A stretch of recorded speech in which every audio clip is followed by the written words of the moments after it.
잘 쉬셨어요? 네. 오늘 드리고 싶은 말씀은 지난번 신앙에 대해서 말씀드렸잖아요. 사람이 수행 쪽에만 관심을 가지고 수행만 하면 자기 관리만 해요. 옆에를 돌보는 그 정신이 없어. 그리고 상관도 없어요. 나만 관리해서 나만 잘하고 내가 실수 안 하면 됐지. 이런 인생을 살기가 쉬워요. 또 그런 인생관을 가지고 굉장히 착실하게 그렇게 사는 사람들도 많이 있는데, 그것이 전체한테도 분위기가 그렇게 좋지 않고 자기 개인의 행복도 그 얻어가는 길에서 큰 결함이 생기거든요. 신앙 수행 병진하는 것을 그래서 강력하게 권하는 게 이제 원불교의 가르침인데, 그래서 이제 말씀드렸던 게, 여기 그 저녁에 신고할 때 그 이론상을 보고 우리가 이제 절도 하고 뭐 사배도 하고 이렇게 하는데, 그 대상이 뭐냐 했을 때, 그 대상은 사실 말로 표현하기 힘든 대상이에요. 저번에 말씀드렸지만은 그 궁극적 실제 이렇게 뭐 얘기를 하는데, 철학 쪽에서는 이게 그 말로도 표현하기 힘든 이유가 그런 식의 존재가 없어요.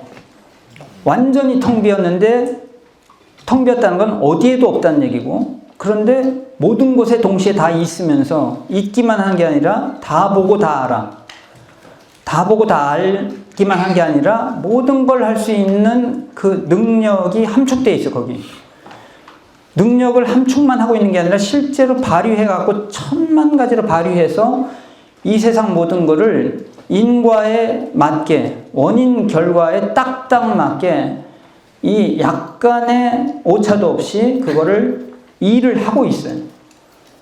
이걸 이제 전지전능이라고 말하고, 이제 무소부재 뭐 이렇게 말하고 하는데, 그런 게 있단 말이에요. 근데 이거는 사실 어떻게 보면 굉장히 전문적인 영역, 전문가만이 알 수 있는데, 그 최고 전문가를 뭐라고 부르냐면 성자라고 불러요. 그 깨달으신 성자들만이 제대로 보고 제대로 알 수 있는 그 세계예요. 그래서 과학의 영역에서는 그냥 영역 밖으로 치는 거지, 그게 아니다 기다 할 자격도 없죠. 지금 이 영역의 얘기는. 그러니까 우리는 이 믿음도 선택이에요. 그러면 그 성자들을 믿고 갈 것이냐 안 갈 것이냐, 그것도 본인의 선택이에요. 근데 저는 이쪽을 선택했어요. 왜? 이쪽이 더 믿음이 가. 그러니까 자기가 믿음이 가는 쪽으로 선택해요. 사람은요, 사실 수준 따라 믿음이 가요. 우리 한번 생각해 보세요. 뭘 이상한 건데 거기에 그냥 뭐 신자가 돼서 푹 빠졌어. 막 사이비 막 그런 거 있잖아요. 말도 안 되는 소리 하고 있는데 거기에 빠져가지고 막 그걸 막 끝없이 따라간 사람들도 있잖아요. 그게 자기 수준의 곡에 맞아. 근데 수준이 좀 높으면 거기에 안 끌려, 말을 해도. 거기에 맞는 수준에 끌리게 돼 있어요. 그러니까 이게 지금 자기가 어떤 믿음을 선택하느냐는 그 사람 수준에 달린 거예요. 근데 믿음을 안 선택하는 게 맞다, 그거는 그냥 잘 모르겠으니까 유보하는 정도는 뭐 그렇게 할 수 있겠지만, 안 선택하는 게 옳다? 그건 또 저번에 말씀드렸잖아요. 맹신이나 막 이런 거에 빠져가지고 막 이상하게 되는 걸 보고 조심은 해야 되지만, 그렇다고 해서 아예 안 해야 돼? 그럼 뭐 차 사고 나는 거 보고 차 안 타야 되고, 배탈 나는 거 보고 밥도 안 먹어야 되고, 그게 아니에요. 그 맹신에 빠지지 않게 조심하면서 선택해야죠. 믿음 세계를 건강하게 유지를 해야 된다 이 말이에요. 그러면 오늘은 그 진리라는 거, 그 궁극의 그 실제, 그것이 있어서 이 세상 모든 걸 주재해서 움직이고 있어요. 그런데 알아야 되는 게, 과거 우리가 좀 잘못 들어가면 어떻게 되냐면, 그 궁극적 실제에 대해서는 굉장히 막 숭앙을 하고 받들고 막 이렇게 하면서, 현실 세계로 나오면 막 그냥 다 무시하고 막 욕하고, 여기는 그냥 아수라장의 그냥 쓰레기들의 세계고, 여기서 내가 이제 시달리다가 거기 가서 이제 또 좀 안심을 얻고 다시 나와서, 이것을 철저하게 배격하고 있어요. 원불교의 가르침은. 그게 아니라 그 궁극적 실제, 우리가 그렇게 거룩하고 그렇게 마음에 모시고 그렇게 하는 그거에 어디 있냐? 우리가 이렇게 하는 이 문제 많은 이 세상, 이 문제가 끊임없고 참 골치 아프고 막 별별 이상한 사람들도 있고 뭣도 있고 막 사건이 벌어지고 있는 여기에 약간의 틈도 없이 다 녹아서 그 진리는 이 속에 다 있고 우리 눈에 보이는 현실은 그것의 작용이에요. 아까 모든 것을 작용한다고 했잖아요. 그것의 작용이에요. 그럼 이제 사람들이 자주 말해. 그럼 진리가 이렇게 작용하는데 왜 이런 어처구니 없는 일이 일어나며 막 이런 말도 안 되는 사건이 벌어지냐. 그럴 만한 짓을 하면 그렇게 되게 돼 있는 게 진리의 작용이에요. 진리가 있는데 내가 왜 배탈이 나? 내가 막 어제 맛있는 게 나왔어. 그래서 그냥 마구 먹어댔어요. 그래서 배탈이 났어. 배탈이 나놓고는 진리가 있는데 왜 이런 일이 벌어지냐. 원인 결과예요. 진리는 원인이 있으면 결과를 주는 거야. 그러니까 배탈이 나는 정도가 아니라 더 어이없는 일도 벌어지겠죠. 더 이상한 짓을 했으면 내가 배탈 정도가 아니라 죽었을 수도 있어. 그런데 진리가 있는데 어떻게 이런 게 벌어지냐고. 진리는 뭘 하는 거냐면 그 사람이 한 대로 그대로 줄 뿐이에요. 그대로 줘. 근데 진리는 사람하고 달라. 사람처럼 자의식이 있는 게 아니에요. 내가 저놈이 이렇게 했어? 그럼 한번 벌어줘야 되겠네? 이런 게 없어. 그러니까 더 무서워. 절대 공정해. 조금도 봐주는 게 없어요. 그래서 어제 얘기했잖아요. 원불교 교도라고 봐주는 거 없고, 무슨 어느 종교니까 그런 거 관심도 없어요. 그냥 무념으로 절로절로 하는데, 근데 그러면 기계처럼 그러냐? 그게 아니라 감응하는 게 있어. 그러니까 이게 기도를 하면 응감하는 그런 이치가 있단 말이죠. 근데 이 세계는 글로 가서 체험한 사람만이 이제 알 수 있는 것이지, 가지도 않고 앉아서 따지고 앉아있으면 그 말싸움만, 끝도 없는 말싸움을 하는, 그건 쓸데없는 이제 시간 낭비거든요. 이 세계가 있다는 것인데, 지금 그래서 중요한 거는 그 궁극적 진리, 그리고 이 현실 세계, 이것이 둘이 아니다. 현실 세계가 진리의 화현이야. 진리의 모습이에요. 현실에 보는 모든 게 진리의 응화신이다. 이렇게 말해요. 이게 그 진리의 나타남이다. 이거를 믿어야지 원불교 신앙에 근접할 수가 있어요. 현실 세계의 모든 것이 그러면 우리랑 어떤 관계가 있느냐. 관계를 잘 몰라요, 보통. 근데 이 원불교 가르침에서는 무슨 얘기를 하느냐. 현실에 있는 모든 게 나를 살려주고 키워주고 이렇게 하고 있다. 그럼 이제 그런 게 어디 있어. 현실은 그냥 막 무한 경쟁 시대에 지금 막 정신이 없는데 뭔 현실의 모든 게 뭘 날 살려줘. 현실의 모든 것, 요것을 요거 이렇게 한 4가지로 나눴어요. 뭘로 나눴는지 아시죠? 뭘로 나눴냐면, 이거 처음 듣는 분은 바로 암기하세요. 별로 길지도 않아. 천지. 하감지. 아니, 하감지. 지금 그 얘기가 아니고. 너무 아는 게 많아져가지고 지금 주체를 못 하시는 것 같은데, 이 세상 모든 게 뭐 있냐면은, 이 세상 우리가 살고 있는 이 천지가 있어요. 천지는 이 우주를 말해. 우주가 글자가 무슨 주자인지 아세요? 집주예요. 우주는 뭐냐면은 우리가 사는 큰 집이야. 집이 있으니까 우리가 살아요. 이 집이 굉장히 모든 게 갖춰져 있어.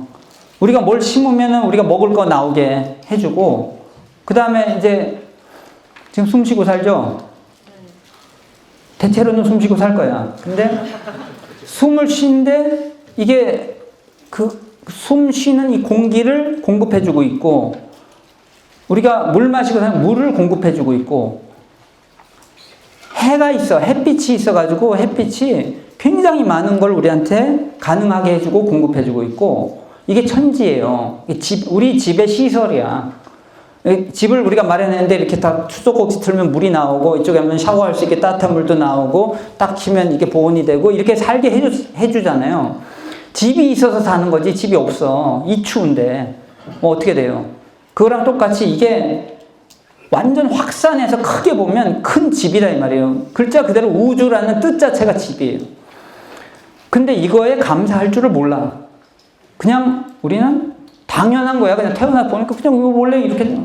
이게 저번에도 말했지만 마치 3살짜리, 4살짜리 어린애기가 그냥 집에 뭐 따뜻하게 들어오고 뭐 이불을 입고 뭐 이렇게 탁 틀면 물 나오고 뭐 당연한 거지, 뭘 감사해.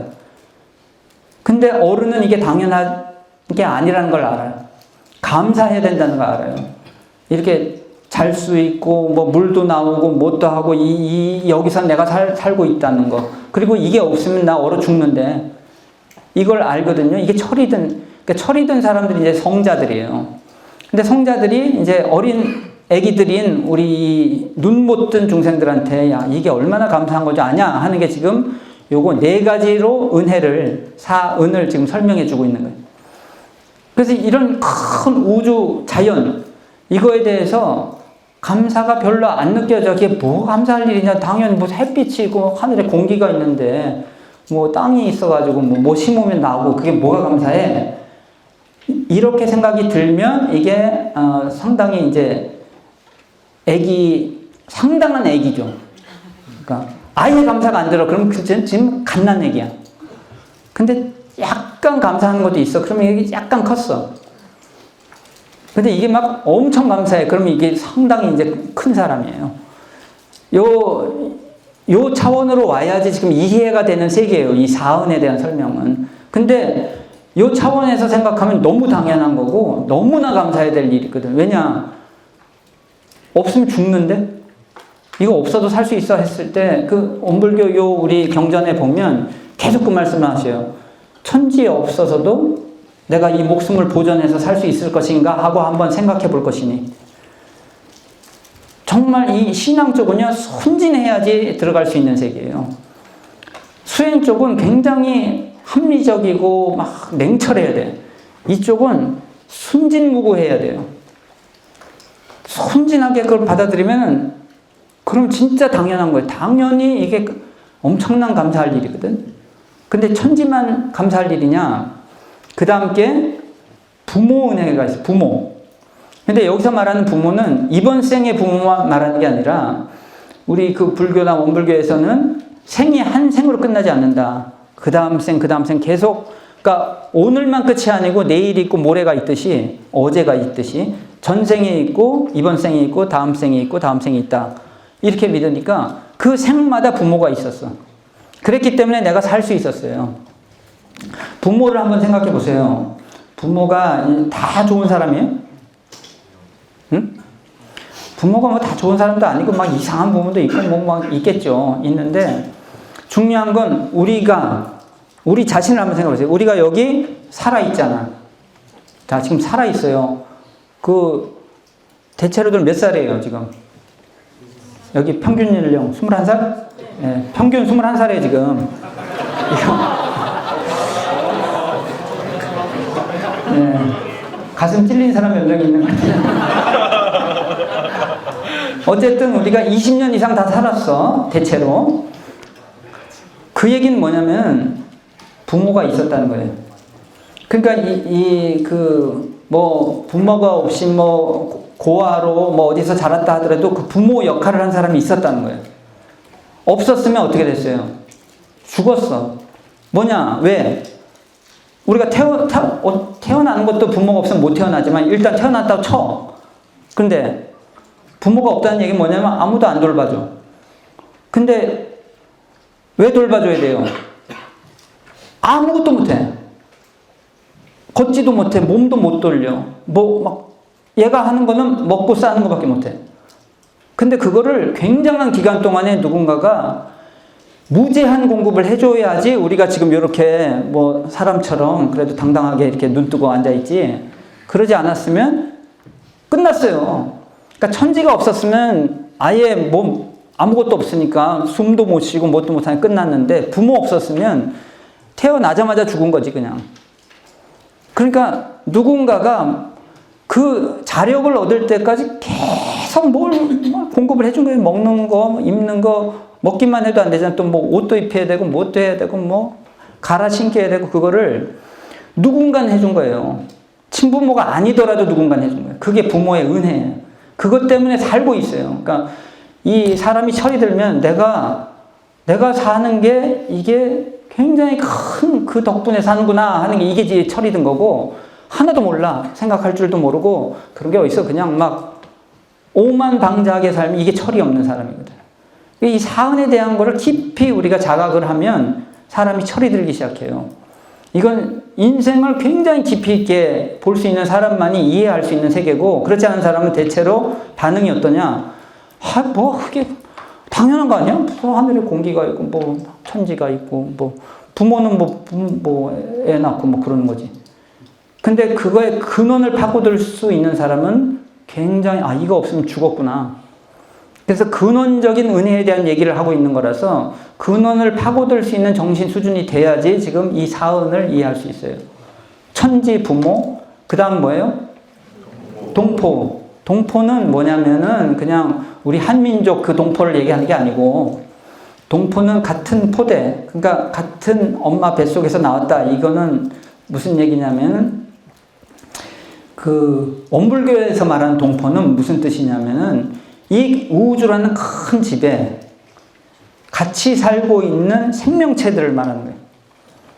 그러니까 좀 크게 생각할 수 있어야지 이 사안을 이해해요.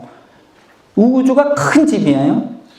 근데 거기 부모가 있어서 내가 이제 살았어. 사는데 부모만 그렇게 하고 동포가 없으면 어떻게 되냐. 동포는 뭐냐. 이 식구들이, 수많은 식구들이 같이 사는데 이 수많은 식구들이 서로 도와서 살게끔 만들어져 있어. 근데 요 동포의 공급이 없으면 우리 살 수가 없어요. 지금 제가 이렇게 서 있잖아요. 자, 저뿐만 아니라 여러분도 옷을 입고 있어요. 그 옷을 누가 만들었어요? 동포가 만들었어요. 그 옷의 재료는 누가 만들었어요? 동포가. 오늘 밥 먹은 거는 동포가 요리했어요. 그 요리의 재료는? 쌀은 누가 농사지었어요? 이게 지금 내가 들고 있는 이 마이크는 동포가 만든, 이 마이크가 얼마짜리인지 아세요? 6만 원. 자꾸 막 던지지 말고. 마이크 얼마짜리인지 난 모르겠는데 얼마 정도가 하여튼 적당한 가격 같아. 한번 얘기해봐.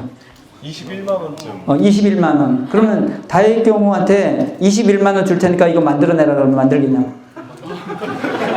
21만 원이 아니라 한 2억을 줘도 못 만들어요. 그런데 우리는 그걸 21만 원을 주고 사오는 거예요. 의자가 지금 이 의자 보이세요? 여기 의자 이거. 자, 이 만들겠어? 이거보다 훨씬 간단한 종류의 의자도 만들려면 한참 고민해야 돼요. 근데 불과 얼마 안 주고, 그러니까 우리는 돈을 주고 사니까 감사할 게 뭐가 있냐. 근데 무슨 얘기를 하는 거야 지금? 이 안경 만들겠어 이거? 이 안경은요 몇백 년간의 그 동포들의 가르치고 배우고 연구하고 그 기술이 축적돼가지고 그거의 결과물이지. 이거 몇만 원 주고 살 수 있다. 몇만 원 주고 어떻게 만들어? 몇 억을 줘도 못 만든다니까. 동포 은혜라는 게 이런 거예요. 그냥 둘러보면 전부 동포가 해준 거예요. 이 집은 자기 살고 있는 집 직접 지었어? 다 동포가 지었고 그 재료는 누가 했으며 그걸 연구하고 설계하고, 근데 그 설계도 그 사람이 금방 한 게 아니고 뭐 100년, 200년, 1000년의 그 노하우가 집약이 돼가지고 지금 이런 결과들이 나오고 있는 거거든. 그래서 우리가 이렇게 멀쩡하게 살고 있는 거예요. 근데 이거를 생각할 줄 몰라. 그러니까 세상에 감사할 게 하나도 없어. 그러니까 세상이 그냥 아까 그랬잖아요. 뭐 그냥 아무 의미도 없고 뭐 느낌이 없는 거예요. 느낌이 없이 살아. 천지, 부모, 동포, 법률 요 네 가지 사안에 대해서 자꾸 사람이 깊이 있게 들어갈 줄 알면 삶이 이게 깊이가 있어져요. 그러니까 이게 없으면은 삶이요 그냥 형식적인 삶이야. 그냥 이렇게 살고 아무 의미도 없어. 잘 되든지 말든지 뭐. 근데 이렇게 주고받고를 하고 있는데 감사할 줄도 모르고 그러고 있는 줄도 모르고 이러고 이게 인생에 굉장히 이걸 바로잡아야 되는 지점이라는 거를 우리가 깨달아야 돼요. 그리고 마지막 사안 중에 네 번째 거 법률은이라고. 법률이라는 말 때문에 동포라는 것도 전문 용어예요. 이 세상의 모든 생명을 말하지 그냥 보통 말이 아니에요. 그럼 법률도 마찬가지야. 법률이라고 하는 거는 이제 국가에서 보통 국가의 법을 법률이라고 하잖아요. 그것도 포함해서 이것도 법률이에요, 이거. 그러니까 성자들의 도덕법. 법이라고 하는 거는 뭐냐면은 한마디로 그걸 지키면 은혜가 나와. 그걸 어기면 굉장히 힘들어져. 그게 법이에요. 근데 그런 게 국가법률만 그런 게 아니라 이런 도덕법이 오히려 더 중요해. 여기서 가르치는 걸 지키면 인생이 굉장히 좋아지고 자기의 행복의 길이 열리고 이걸 안 지켜. 여기서 자꾸 벗어나. 그럴수록 이게 힘들어져요. 그러니까 벌을 누가 와서 따로 주는 게 아니라 이 법을 안 지켰다고. 그렇게 우주가 그렇게 돼 있다니까요. 그래서 이 도덕법이 오히려 더 중요해. 국가 법률보다도 어떤 면에서는. 그리고 또 뭐까지 포함되느냐? 뭐 과학의 법, 뭐 과학자들이 밝혀놓은 법이 있고 의학자들이 밝혀놓은 법이 있고 그런 것들이 이제 어기면은 이게 손해가 나고 이걸 지키면 근데 이제 법이 그런 식으로 잘 제정된 법을 말하는 거예요. 그 인도 정의의 올바른 법을 말하는데 이거를 왜 감사해야 돼요? 이거 없으면 어떻게 됐는지를 우리가 상상을 못하니까 감사의 마음이 안 나와.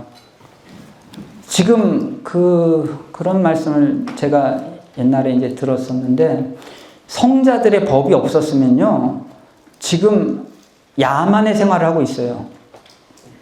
그럼 우리는 여기 이렇게 못 앉아 있어. 그 동물들의 세계 봤어요? 물 한 모금 마시면서 좌우로 살펴. 그게 무슨 뜻이에요? 왜 살펴? 어떤 놈이 언제, 그러니까 법이 없어.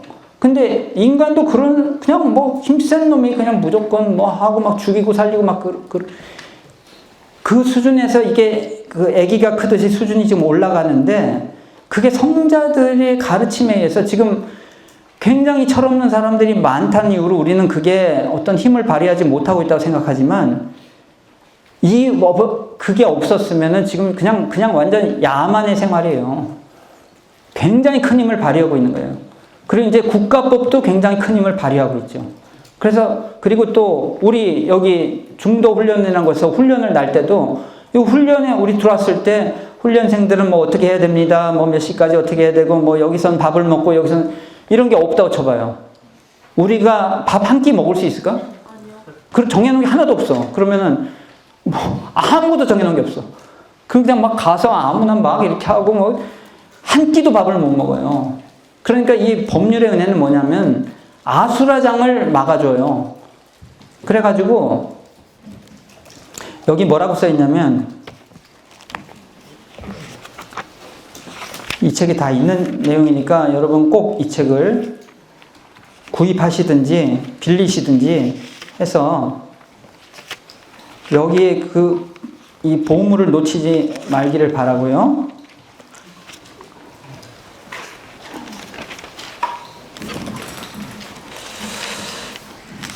여기 천지은 부모은 동포은 법률은 딱 있어요. 그런데 여기 무슨 말씀이 있냐면 이러이러한 법률이 없고도 안녕 질서를 유지하고 살 수 있겠는가 생각해 볼 것이니 안녕 질서를 유지하고 산다 하는 것이 법률의 은혜라는 것을 절감할 수 있으면 굉장히 성숙한 사람입니다. 그러니까 법률이 뭐 이렇게 안 좋은 법도 있는데 그게 뭐 안 좋은 부모도 있지만 부모에 감사해야 되듯이 안 좋은 법률도 있지만 법률에 의해서 우리가 사람처럼 살고 있는 거예요, 사실은. 없으면 어떻게 되냐면은 여기 맨 끝에 법률 배은의 결과에 각자의 인격도 타락되며 세상도 질서가 문란하여 소란한 수라장이 될 것이다. 수라장이 돼. 지금 우리가 수라장에서 안 살고 있는 법률의 은이에요. 그래서 이 방금 말한 천지, 큰 집에 부모가 우리를 그냥 일방적으로 도와줘서 이제 살 수 있게 만들어주고, 그리고 동포, 같은 생명체인 이 식구들이 서로 도와서 지금 우리를 다 살게 해주고, 그 다음에 이런 법률이 있어서 지금 이런 질서가 유지되고 이렇게 살고 있단 말이죠. 근데 이거를 이 천지, 부모, 동포 법률을 하나로 말하면 우주 만유 전체, 그걸 네 가지로 나눠 말하면 천지, 부모, 동포 법률이에요. 그러니까 이 네 가지 은혜로 우리가 살고 있다는 얘기는 다시 한마디로 말하면 우주 만유 전체가 우리를 살리기 위해서 이렇게 해줘서 살고 있다는 거예요. 이 신앙을 가지면 세상을 믿고 사는 사람이에요. 기본적으로 세상을 믿고 살아. 그런데 이런 믿음이 없으면 못 믿어. 남도 못 믿고 세상도 못 믿고 뭐 진리도 뭐 그런 게 어딨어. 인과 뭐 그런 게 어딨어. 그냥 뭐 나쁜 짓을 해도 안 걸리면 그만이고, 뭐 그냥 센 놈이 그냥 이기면 그만이고, 인생관 세계관이 이런 식이 되면 그 사람의 정서는 이제 황량해지고 황폐해져요. 그리고 이제 서로 못 믿어. 못 믿으면서 산다는 게 얼마나 불행한 일인지 여러분 한번 생각해 보세요. 어떤 사람이 안 속으려고 아무도 안 믿기로 했어. 그 인생이 어떻게 되겠어요? 아무도 안 믿다. 자기가 확인하기 전에는.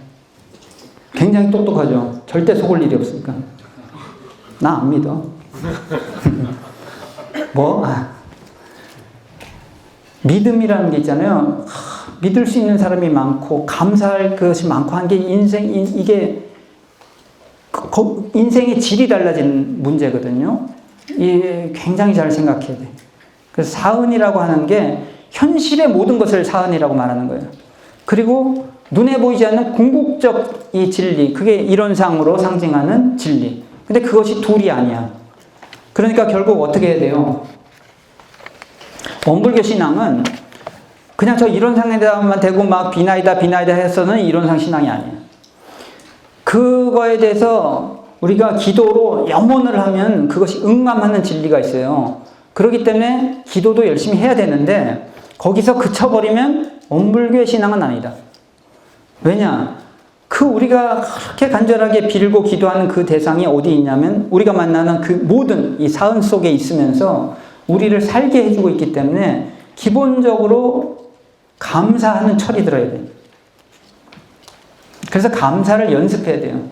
원불교에서 감사 생활을 그래서 엄청나게 강조해요. 원망 생활을 감사 생활로 돌리자.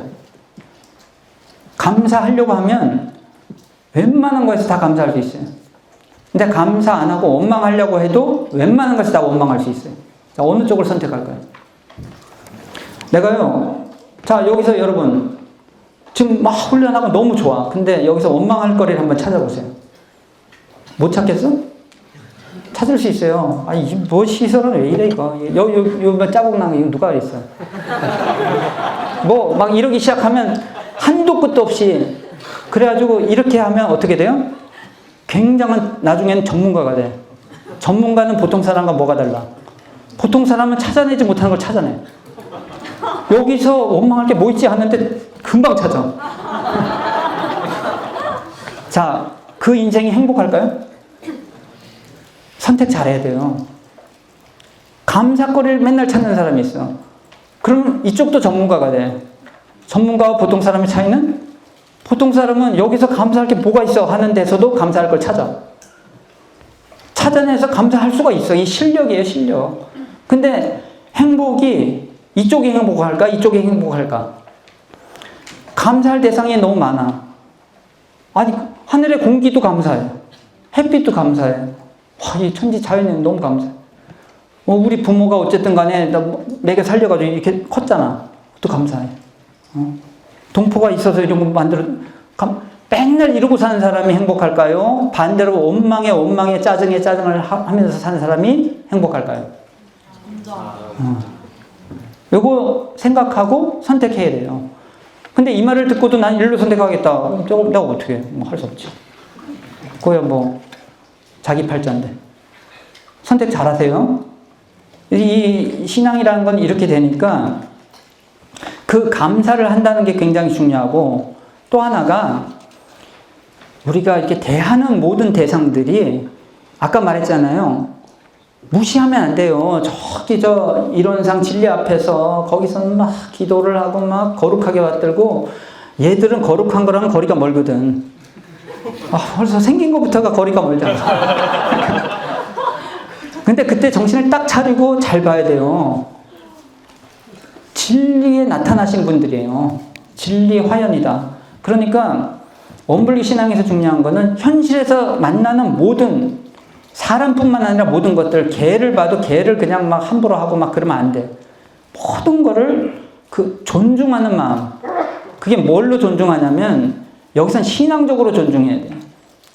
진리의 화현으로 우리는 그걸 원불교에서 뭐라고 하냐, 자주 말하는 말이 경외심을 가지라고 해요. 경외심이 뭔지 아세요? 공경할 경자, 공경하는 마음을 가져야 되고, 이 외자가 두려워할 외예요. 두려워하는 마음.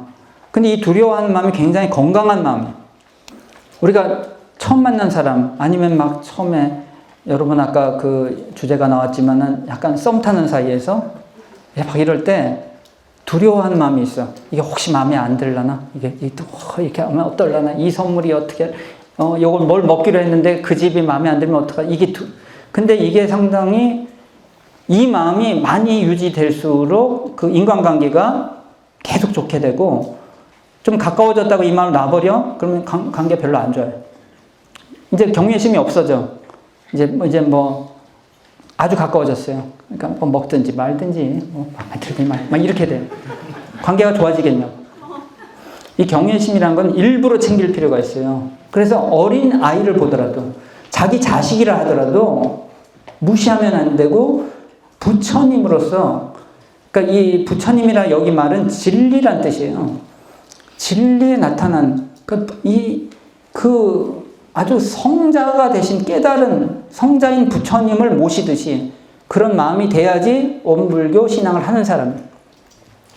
아이를 보든 뭘 보든, 무식한 사람을 보든 뭐 가난하든 부자든 상관없이 기본적으로 그걸 가지고 있어 그 존중하는 마음이 있어야지 이게 원불교 신앙의 문에 들어선 사람이고, 그리고 인간관계의 모든 문제가 그 베이스에서 시작이 돼요. 존중하는 마음이 없고 경외심을 놓은 상태에서는 해결의 길이 없어. 갈등이 해결이 안 돼요. 그러니까 요거를 굉장히 명심하셔야 되고, 그 실제로 그 경외심을 가지고 어떻게 해야 되는가 하는 것도 굉장히 우리가 많이 또 회화도 하고 해야 되는데, 그건 회화 시간에 여러분들이 같이 하시면 좋을 것 같아요. 그래서 지금 말씀드린 대로 지금 뭐 여러 가지를 얘기한 게 아니에요. 그 궁극적인 진리, 우주 전체에 그냥 충만해 있는 그 영적인 이치, 그걸 진리 이러는데, 그거에 대해서 참 모시는 마음과 거기에 대해 기도도 하고 막 이거를 진리불공이라고 말하고, 이 진리에 대한. 그리고 실제 현실에 닥치는 이 모든 대상에 대해서 경외심을 가지고 우리가 그 대하는 이런 것을 그 신앙 중에서 실지불공이라고 말해요. 그러니까 진리불공, 실지불공 이 두 가지를 다 잘해야 원불교 신앙을 잘하는 사람이다. 이렇게 말하고, 여기 근데 새로운 용어가 등장했잖아요. 불공이라는 말이 등장했어. 이게 뭐예요? 불공이 이제 옛날 이제 절에서 불공 드리러 간다 그러는데, 이제 보통 뭐 어떤 식이었냐면, 뭐 우리 며느리가 애를 못 낳아. 그죠? 아들을 낳아야 되는데 아들을 못 낳아. 어떻게 할까요? 부처님한테 가서 빌어야 되겠다. 그래서 가서 그냥 빌면 누가 이렇게 부탁할 때도 그냥 맨입으로 안 하잖아. 그러니까 뭐 이렇게 갖다 바치지. 음식이든 뭐 꽃이든 돈이든 뭐 이렇게 갖다 바치고 막 빌어. 그걸 불공한다고 했어요. 그러니까 자기 소원 성취를 위해서 이렇게 하는 것을. 근데 원불교 대종사님은 그거를 그 돌부처한테 빌지 말고 살아있는 부처한테 빌어라. 이렇게 말씀하셨어요. 그러니까 그 살아있는 부처라는 거는 현실 세계에서 그 소원을 들어줄 사람한테 빌어라. 이 말이에요. 그 애가 시험에 합격했으면 좋겠어요. 그러면 제일 중요한 게 뭐예요? 걔가 공부를 열심히 하는 게 중요한 거예요. 그것 자체가 불공인 거예요. 공부를 열심히 하게. 그러면 그걸 막 어떻게 공부를 해야 되는지 연구하고 해보고 실천하는 이 자체가 불공이에요. 그 불공을 얼마나 정성스럽게 들였느냐에 따라서 그 소원이 성취되냐 안 되냐가 결정난다. 이게 원불교 실지불공에 대한 거예요. 내가 이 사람과의 문제가 해결됐으면 좋겠어. 갈등이야. 그런데 그 갈등이 해소되고 안 되고의 가장 그 권능을, 결정권을 누가 가지고 있어요? 그 대상인 그 사람이 가지고 있어요. 이걸 해결하기 위해서 저기 가서 그냥 막 빌고 그러지 말고 이 사람은 무슨 생각으로 그러는지 잘 보고 잘 생각하고 연구하고 그리고 나의 마음은 지금 어떤지 잘 봐서 흔들리지 않으면서도 그러면 해결의 길은 어떤 게 있을까 연구해갖고 이래보고 저래보고 하는 이 자체가 불공이다 이 말이에요. 그 불공을 얼마나 정성스럽게 들였느냐에 따라 당신의 소원이 성취되느냐 안 되느냐가 결정이 되니까 그 대상이 부처님이다. 딴 데서 찾지 말고 요게 이제 원불교 실지불공 얘기니까 진리불공은 우주 전체에 퍼져 있는 이 궁극적 그 진리 보이지도 않지만 정말 신기하게 존재하고 있는 그 모든 것 그 진리에 대해서 기도를 하고 염원을 하고 해서 그 자기 원하는 바를 이루어 나가는 것이고 실지불공은 실제 그 대상 실제 그 일, 그거를 정말로 잘 생각하고 고민하고 해서 그 정성을 들이는 것과 이쪽도 정성을 들여야 되고 저쪽도 정성을 들여야 돼요. 근데 이 두 가지를 같이 하면 소원, 성취, 만사, 성공법이다.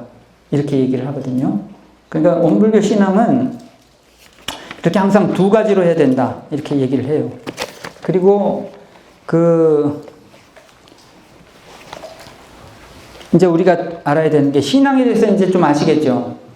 그래서 신앙에 대해서도 상당히 우리가 관심을 가지고 공부하고 연구하고 또 실천하는 게 이제 중요해요. 실천하고 해야 되고 그 다음에 이제 여러분이 아셔야 되는 게 우리가 행복의 길을 가는데 좀 여러 가지 말씀을 들었지만 항상 우리 속에 어떤 갈등이 있냐면 나의 행복이 있고 전체 행복이 있다. 근데 전체의 행복을 위해서 나의 행복을 희생해야 되나 하는 그 갈등이 계속 있어요. 근데 요것에 대해서도 깊이 좀 깨달을 수 있어야 되는 것이 한마디로 말하면 이게 둘이 아니다 하는 걸 알아야 돼요. 그러니까 나는 좋은데 전체는 아주 안 좋게 되는 대안이 있고 전체는 좋은데 나는 안 좋게 되는 대안이 있어요. 그래서 그럴 때는 나는 내 인생이 중요하니까 나는 좋게 되는 대안을 선택하겠다. 뭐 이런 사람이 있다고 쳐요. 근데 이 사람을 욕할 수는 없잖아. 그죠? 근데 욕하는 게 중요한 게 아니라 그게 이 이치에 안 맞다 하는 걸 저는 이제 말씀을 드리는 거예요. 그게 뭐냐면은 나는 좋고 전체는 안 좋은 대안이 있는 것 같지만 결국 놓고 보면 결과적으로 나한테도 안 좋게 돼 있어요. 그러니까 어쩌면 나한테 더 안 좋아. 더 큰 이제 손해가 나는 자기 무덤 파는 짓을 하는 경우가 굉장히 많아요. 그러니까 이거는 그런 대안, 인과의 이치라는 거는 단기적으로는 그런 것 같지만 시간이 지나고 보면 결국은 이쪽이 굉장히 큰 전체를 안 좋게 하면서 자기를 좋게 한 것이 결과를 꼭 받게 돼 있다 이 말이에요. 근데 이거에 대해서 이제 믿음이 없으면 이쪽을 선택하면서 내 행복도 중요하다 막 이렇게 한단 말이지. 그러니까 행복이라고 하는 건요 전체와 떨어져 있지가 않아요. 그러니까 나란 존재 자체가 전체와 떨어져 있지 않기 때문에 이게 떨어져서 생각할 수가 없어요. 지금 예를 들어서 내 코가 있고 내 입이 있는 내 코가 나는 나만의 행복이 지금 중요하지 전체는 지금 중요하지 않아. 그래서 한동안 숨을 안 쉬겠어. 떨어져 있지 않아요. 숨을 안 쉬어서 이게 전체가 죽으면 너도 죽어.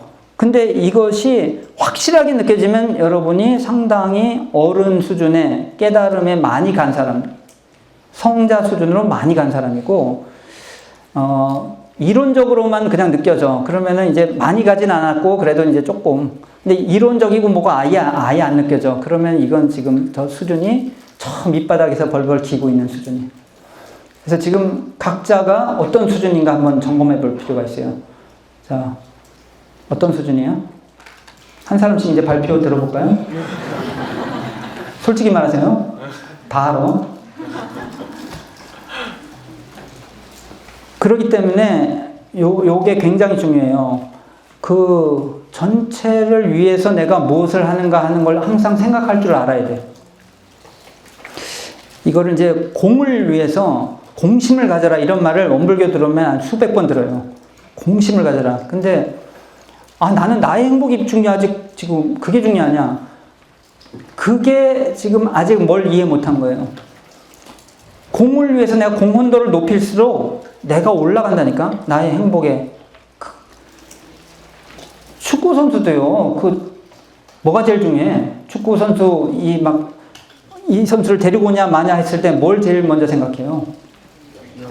팀의 공헌도의 공헌도. 공헌도를 여러 가지로 계산을 해. 굉장히 많이 계산하는 게 뭐냐? 팀에 도움이 안 돼. 아무리 그 사람이 되게 잘생겼어. 도움이 안 돼. 안 되로지. 그 사람이 굉장히 뭘 잘하는데 그 사람 데리고 시합을 하면 맨날. 그냥 굉장히 이기적이야. 자기 그거 외에는 아예 몰라라 해버려. 그러면은 배척당하게 돼 있어요. 보세요. 자기는 자기 이익을 위해서 막 엄청 노력을 했는데 결과는 뭐냐? 배척을 당하는 거예요. 이게 행복이 원래 똑같아. 그 행복해지는 사람이요. 특징이 뭐냐? 마음도 깨끗해야 되지만 사람이 복 지을 줄 알아야 돼요. 저번에도 한번 얘기했는데 복을 지을 줄 알아야지 복을 받아. 근데 복을 지을 줄 아는 사람들이 있어요. 복을 짓는다는 저번에 얘기했죠. 자기가 안 해도 되는 걸 하는 사람이에요. 여기 이렇게 해서 우리가 다 같이 먹었어요. 근데 이제 먹었으면 뭐 해야 돼? 치워야 되는데 치울 때는 누가 치우자 이렇게 막 결정한 바가 없어. 그러면 이제 거기서 이제 쫙 나타나요. 이렇게 그냥 대충 가는 사람이 있고, 그래도 누구라도 치워야 되니까 내가 치워야지 하는 사람이 있고. 여러분은 어느 쪽이에요? 응? 두 사람은 치우는 사람이고 나머지는 그냥 가는 사람이구나. 절대로 같이 먹으면 안 되겠다. 근데 보면은 맨날 치우는 사람이 있고 가끔 치우는 사람이 있고 절대 안 치우는 사람이 있어요. 근데 그걸 보면은 이 사람이 나중에 굉장히 박복하겠다, 복이 많겠다, 이게 눈에 보여. 이 복의 원리라는 게, 복을 짓는다고 하는 거는 전체에 도움이 되는 걸 자꾸 하는 사람들이거든요. 그러니까 직업 선택할 때도 그런 게 굉장히 중요한데, 지금 직업, 취업 고민하고 이런 사람들이 이 제일 중요한 거는 아예 관심이 없는, 요게 지금 문제예요, 사실은. 삶의 보람은요, 직업을 통해서 나타나는데, 우리는 직업 선택할 때 1차로 뭘 보냐? 돈을 얼마 받지? 2차로는 뭐라고? 그러니까 그게 무슨 워라벨이 뭐냐면, 워라벨도 아니야. 내가 볼 때는 워라벨이 아니라 될 수 있으면 일은 적게 하고 자유시간이 많으면서 돈은 많은 거. 그걸 최대한, 이건 밸런스가 아니라 이쪽으로 하여튼 어떻게든 워라벨이 아니라니까. 그러니까 돈, 그 다음에 얼마 받죠? 월급이 얼마야? 무슨 일을 하는데, 그러니까 그게 이제 자기 취미에 맞으면은 또 이제 그런 거.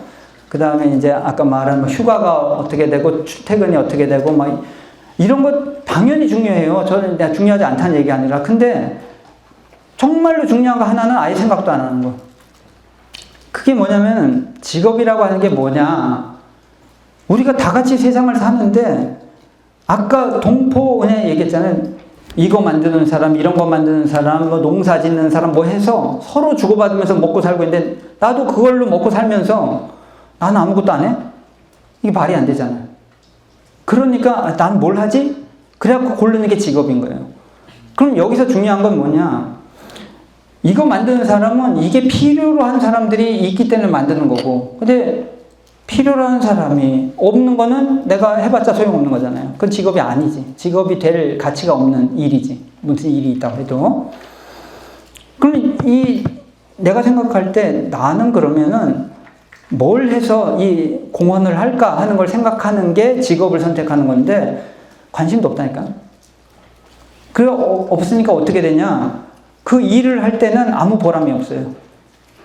내가 보람을 느끼는 건 일이 끝나고 뭔가 취미 활동을 하거나 재미있는 걸 하거나 맛있는 걸 먹을 때, 또 휴가 갈 때, 그 일할 때는 나한테 아무 의미도 없는 거예요.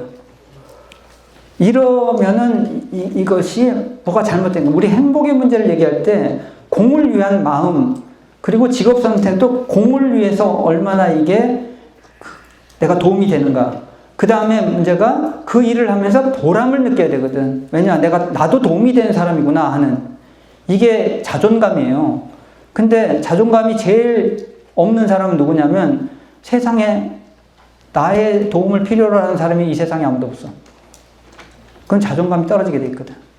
이게 모두 연관되어 있는 문제인데 이거를 아주 쉽게 제쳐놓고 행복하기 위해서 돈 많이 벌어서 쉬는 시간 많이 가져가지고 여행 다니면서 막, 근데 그거에 성공한 사람도 별로 행복해 보이지가 않아요. 그럼 생각을 할 줄 알아야지. 이것이 연관되어 있으니까 행복의 문제, 공의 문제를 절대 빠뜨리면 안 됩니다. 그걸 하셔야 되고, 지금 오늘의 주제 상시 응용주의상을 드디어 이제 들어가게 됐는데, 여러분 시간이 없으니까 2분 내로 끝내려고 제가 노력할 테니까 여러분은 정신을 번쩍 차리세요. 상시 응용주의상 요게 6가지인데 이거를 암기해야 돼. 이거 상시 응용주의상 이게 무슨 말이냐면은 매일마다 우리가 뭘 하면서 살아야 되는가를 지금 여기서 프로그램을 여러분한테 던져주는 거예요. 마치 이게 트레이너가 집에 가서 이렇게 운동하라고 하는 거랑 비슷한 거예요. 건강을 유지하려면. 행복하고 마음을 하려면. 자, 첫째, 응용하는데 온전한 생각으로 취사하기를 주의할 것이요. 이거 설명할 시간 없어요. 그냥 외우세요. 복잡하면 여기 하나하나의 설명은 일단 회화한 데 가가지고 그래서 거기 사람들한테 물어보시고 온전한 생각으로 취사한다. 저 말은 많이 들었으니까 대충 감이 올 거예요. 일단 온전 생각 취사 정도까지라도 외워. 1번. 6가지니까 이제 뇌 용량을 조금 비워놓고 외우세요. 자, 이렇게 요거는 기본이야. 하루를 살 때 저것이 그대로, 저 폼이 그대로 유지되어야 된다는 뜻이에요. 저거 딱 기억하셔야 돼. 2번, 응용하기 전에 응용의 형세를 보아 미리 연마하기를 주의할 것이요. 그런데 우리가 정신을 온전한 상태로 계속 유지하려면은 그 일을 할 때만 내가 딱 정신 차리면 안 되고 미리 준비하고 미리 이런 거 없으면 당황하게 돼 있어요. 그러니까 미리 준비할 일이 크고 작은 일이 다 그런 게 있어. 그러니까 그런 미리 준비할 게 뭐 없나? 내일 내가 발표야. 근데 오늘 미리 준비했어야 되는데 발표 당하는 그 순간 내가 온전한 생각으로 취소해야지. 준비 하나도 안 하고. 그러면 안 되게 돼 있다 이 말이에요. 내일 시험인데 시험 당하는 그 순간 내가 온전해야지. 시험 공부도 안 하고. 다 준비를 해야지 그게 온전함이 유지되지. 준비 없이 당하면 그냥 당황하게 돼 있어요. 마음이 흔들리게 돼 있어요. 이게 2번이에요. 자기가 키워드를 알아서 외우세요. 자, 1번, 2번. 끝난 다음에 한 사람 시험 보겠어요. 3번. 자, 하루를 살 때 이렇게 살아라 이 말이에요. 시간이 있으면 유튜브 보지 말고 경전 법규 연습하기를 주의할 것이요. 저기서 이제 중요한 게 하루에 한 번은 경전을 공부하라. 이거는 자기 정신에 법식이라고 해요. 양식을 공급하는 거예요. 그러니까 육신에는 밥을 먹이면서 정신에는 밥을 안 먹여. 정신이 고갈돼. 그런데 이제 원불교에서 저 경전은 이제 주로 이 책을 말하죠. 여기 이제 아까도 말씀드렸지만 여기 있는 말씀들이 한 번 읽어서 지식 얻듯이 되는 얘기들이 아니에요. 읽고 또 들고 파고 다시 봤던 거를 100번, 1000번 봤는데도 또 보면서 이렇게 다듬어야 되는 그 내용들이니까 그걸 하면 정신이 자꾸 살아나. 근데 그런 거 없이 그냥 막 지나가잖아요. 정신이 죽어가요. 왜? 식량을 제공받지 못했다니까. 정신도 식량을 제공해야 돼요. 네 번째, 경전법교하기를 연습하기를 대강 마친 사람은 의도연마하기를 주의할 것이요. 의도연마라는 건 뭐냐면은 어떤 의문이 있으면은 이걸 예를 들어서 이 일에 대해서나 이 이치에 대해서나 연마하라고 하는데, 이 일이라는 건 현실 상황에서 이 해결해야 될 문제, 이거 어떻게 하면 해결될까? 저 친구랑 문제가 생겼는데 어떻게 풀어낼까? 아니면 내가 거기 뭐 취직을 해야 되겠는데 어떻게 하면 취직이 될까? 막 이런 어떤 문제를 가지고 고민해보고 연마하는 그런 시간을 꼭 가지라는 거예요. 근데 이 일에 대해서는 그렇고, 이 이치는 뭐냐? 이런 경전을 보다가 이게 무슨 뜻인가? 또 약간 이해가 안 돼. 뭐 인과의 법칙이 있다 그랬는데 어떻게 현실에서는 왜 이러지? 뭐 이런 것도 다 이치의 세계예요. 그러니까 일과 이치 간에 연마하는 시간을 가져라. 이건 뭐냐? 우리가 갖고 있는, 원래 갖고 있는 지혜를 개발하는 거예요. 내버려두면 하나도 발전을 안 해. 근데 자꾸 하면 이게 매일마다 이게 조금씩이라도 하면 이것이 발전을 해요. 그러니까 여기 하여튼 잘 모르겠으면 시킨 대로 해보세요. 다섯 번째, 석반 후, 이게 저녁 식사 후에 살림에 대한 일이 있으면 다 마치고 잠자기 전 남은 시간이나 또는 새벽에 정신을 수양하기 위하여 염불과 자선하기를 주의할 것이요. 이거는 지금 계속 얘기를 들어서 무슨 말인지 알죠? 예. 자기가 하여튼 알아서 하루에 한 번은 다 벗어제끼고 다 놔버리고 걱정, 근심 다 놔버리고 생각도 놓고 오직 그냥 다 놔버리고 집중하는 그 시간을 가져라. 이게 정신 건강을 위해서, 그래야지 아까 우울증에도 안 빠지고 뭐도 안 빠지는 건데, 안 씻고 자면 맨날 그러니까 그 병들지.